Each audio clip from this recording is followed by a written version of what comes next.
जिंदगी में सबसे पावरफुल वही लोग बन पाते हैं जो पूरी जिंदगी में एक जैसा नहीं रहते।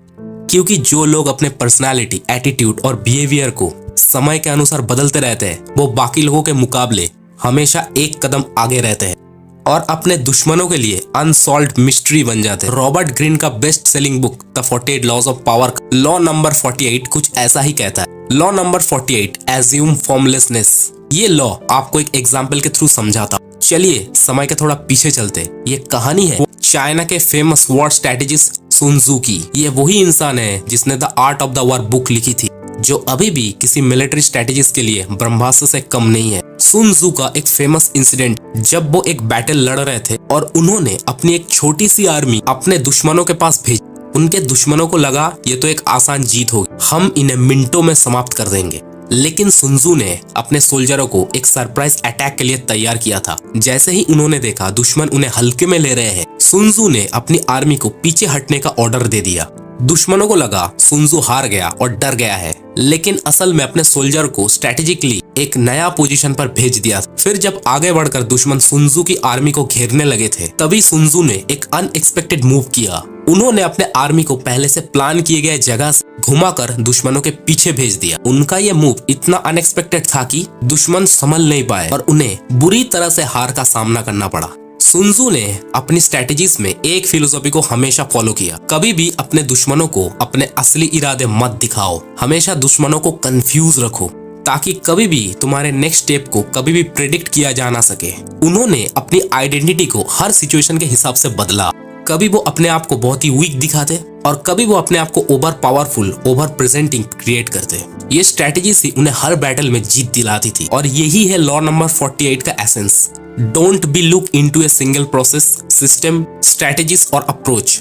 Learn to be formless. Formlessness का कॉन्सेप्ट ये है कि तुम्हें अपने सराउंडिंग के हिसाब से अपने स्ट्रेटेजीज को बदलना सीखना होगा ताकि कोई भी पहले से तुम्हारे स्ट्रेटेजीज को प्रिडिक्ट ना कर पाए। क्योंकि अगर तुम हमेशा एक ही तरह से रिएक्ट करोगे तो आज नहीं तो कल लोग तुम्हें समझ जाएंगे और उनके लिए तुम्हें मैनिपुलेट या कंट्रोल करना आसान हो जाए। क्योंकि मैनिपुलेशन का फर्स्ट स्टेप यही है, अपने टारगेट का बिहेवियर को प्रॉपर्ली एनालाइज करो। अगर तुम इस लॉ को अपने डेली लाइफ में यूज करना चाहते हो तो तुम्हें अपने बिहेवियर को अपने सिचुएशन के हिसाब से एडजस्ट करना होगा और तुम्हें भी समय समय पे चेंज होना पड़ेगा। अपने इमोशन, अपने फीलिंग, खास करके इन दोनों को चेंज करना बहुत ही इंपॉर्टेंट है। वरना इंसान कितना ही अपने मुंह बंद रख ले, इंसान की आंखें इंसान का बिहेवियर बता देता है, वो क्या सोच रहा है, वो क्या करना चाहता है। और इसी चीज की वजह से इंटेलिजेंट, होशियार इंसान अपने इंटेंशन को लंबे समय तक छुपा नहीं पाते और लोग उसे समझ जाते हैं। फॉर एग्जाम्पल, अगर तुम किसी ऑफिस में जॉब करते हो और एक ही तरह से काम करते हो, जैसे सिर्फ ऑर्डर मान के काम करना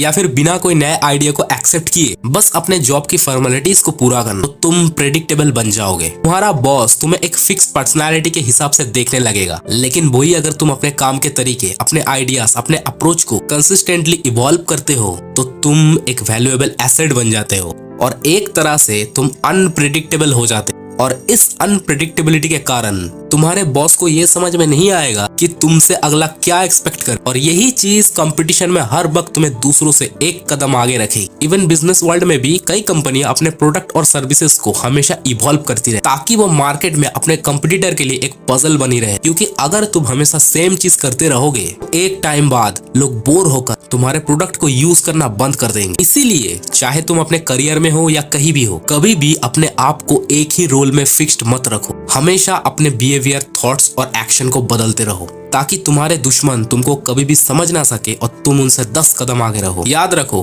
पावर और सक्सेस का राज फ्लेक्सिबिलिटी और अनप्रेडिक्टेबिलिटी में है। अगर मैं आज की टाइम की बात करूं तो बहुत सारे लोग अपने लाइफ में बहुत कुछ कर रहे हैं ताकि उनकी लाइफ चेंज हो, वो आगे बढ़े, वो ग्रो करे। लेकिन 2 साल पहले वो जहाँ पे थे आज भी वो वहां पर ही है। आपको पता है ऐसा क्यों है? इसका सिंपल रीजन सिर्फ यही है कि लोग आपको अपनी रियल इंटेंशन और पर्पस दिखा देते हैं। या फिर ये भी हो सकता है आप सिचुएशन के दबाव में आके स्टेबिलिटी को सच मान चुके हो, बस जी रहे हैं, कोशिश नहीं कर रहे हैं या फिर दिल से काम नहीं कर रहे हैं चेंजेस के लिए।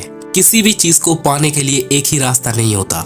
रियलिटी में उस गोल तक पहुंचने के लिए बहुत सारे रास्ते होते। बस फर्क इतना है, हमें पता नहीं होता या फिर लोग हमें बताते नहीं है, छुपाते हैं। और ये चीज बहुत सारे लोग मानते ही नहीं है, जिस वजह से लोग अपनी लाइफ में लोगों की प्रेशर की वजह से, सिचुएशन की प्रेशर की वजह से कोशिश करना ही छोड़ दे और जिंदगी भर अंधेरे में रहते हैं। और मुझे इस चीज से नफरत है कि कोई डार्कनेस का शिकार होकर जिंदगी जीना, खुश रहना, आजादी में रहना छोड़ दे। दोस्तों, आई होप मेरी बातों को आप बहुत अच्छे से फील कर चुके होंगे, समझ चुके होंगे। और हर चीज को एक्सप्लेन करना एक वीडियो में पॉसिबल नहीं है, इसीलिए आगे आने वाले वीडियोस में जो आपकी काम आ सके, जो आप अप्लाई कर सको अपने लाइफ में, उसी चीज को दिमाग में रख के मैं वीडियो बनाने की सोच रहा हूँ, जो आपकी प्रॉब्लम को समाप्त कर दे और आप आगे बढ़ते रहे। वीडियो अगर पसंद आया है तो इस वीडियो को बहुत ज्यादा शेयर करिए और वीडियो से आपने क्या लेसन लिया, क्या सीखा, उसको आप कॉमेंट में जरूर बताइए। Thank you.